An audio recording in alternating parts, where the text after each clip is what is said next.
नमस्कार, मैं विश्वम्भरा भारती अपने कुछ आध्यात्मिक जागरूक विचारों के साथ आपके सामने फिर से उपस्थित हूँ। आज मेरा संबोधन विशेष तौर पर भारतवासियों के लिए है। वो भारत जिसकी राष्ट्रभाषा हिंदी है और हिंदी की जागरूकता हेतु हम हिंदी दिवस भी मनाते हैं। हिंदी ने हमें बहुत कुछ दिया है। वो भारतवासी जो अपने राष्ट्र के प्रति स्वाभिमान रखते हैं, मेरा उन सभी भारतवासियों से एक प्रश्न है। आप जिस राष्ट्रभाषा हिंदी की बात करते हैं, वो राष्ट्रभाषा हिंदी किस लिपि में लिखी जाती है? जैसे पंजाबी भाषा गुरमुखी लिपि में लिखी जाती है, उसी प्रकार हिंदी भाषा की लिपि कौन सी है? सोच लीजिए। जी सही, देवनागरी लिपि में। देवनागरी लिपि के कितने अक्षर होते हैं? बिल्कुल सही, 52, 52। और हम बच्चों को हिंदी भाषा सिखाना पसंद भी करते हैं। हिंदी में ही हम अपने कार्य प्रणाली में कार्य व्यवहार होते देखते हैं और हम अपेक्षा भी रखते हैं कि हमारे भारत के जिन क्षेत्रों में आंग्ल भाषा का प्रचलन बढ़ गया है, आंग्ल भाषा का वर्चस्व छा गया है, वहां भी हिंदी भाषा वापिस आए और देशवासियों के लिए भी ये सुविधाजनक हो जाए।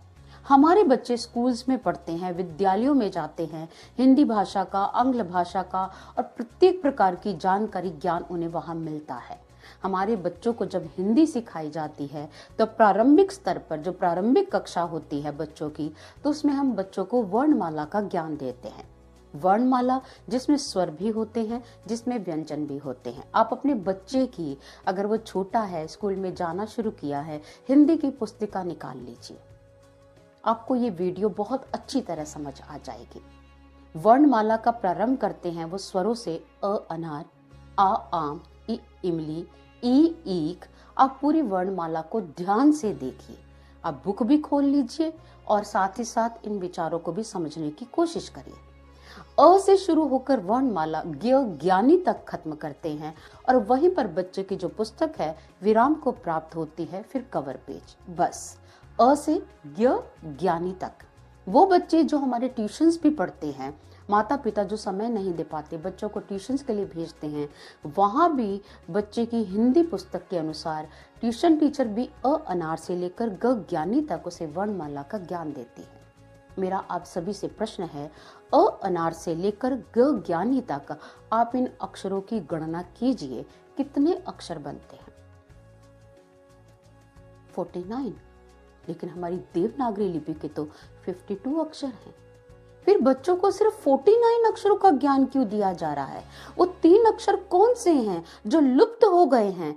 अभी हमारे माइंड में हमारा IQ लेवल इस बात को पकड़ चुका है कि देवनागरी लिपि के 52 अक्षर हैं, लेकिन हमने कभी गणना करने की कोशिश नहीं की कि अगर इस लिपि के 52 अक्षर हैं तो बच्चों की किताबों में, बच्चों को स्कूल्स में सिर्फ 49 अक्षर क्यों सिखाए जा रहे हैं।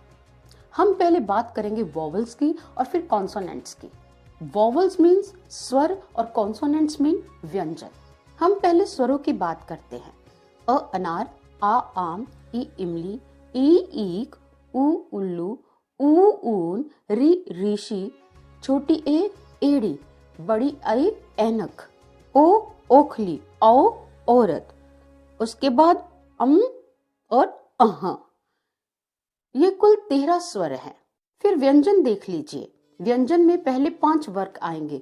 क, ख, ग, घ, अंग, च, छ, ज, झ, ञ, ट, ठ, ड, ढ, ण, त, थ, द, ध, न, प, फ, ब, भ, म, य, र, ल, व, श, श, स, ह, क्ष क्षत्रिय, त्र त्रिशूल, ज्ञानी।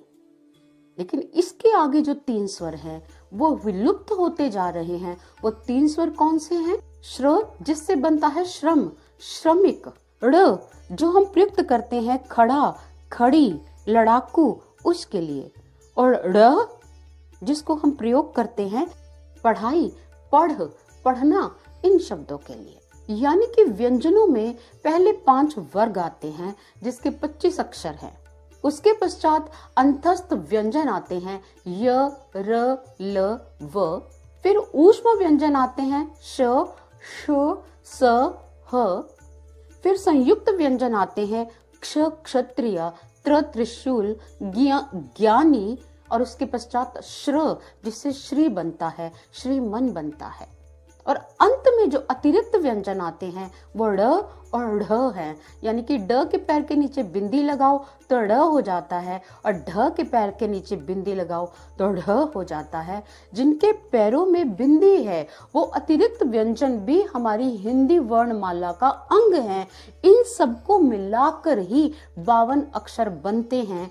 जब हम बच्चों को ये तो सिखा रहे हैं कि देवनागरी लिपि के 52 अक्षर हैं, तो गणना हम कभी करते नहीं हैं। ये 3 अक्षर जो विलुप्त हो गए हैं, इनको डालोगे तभी देवनागरी लिपि के 52 अक्षर बच्चों के सामने आएंगे।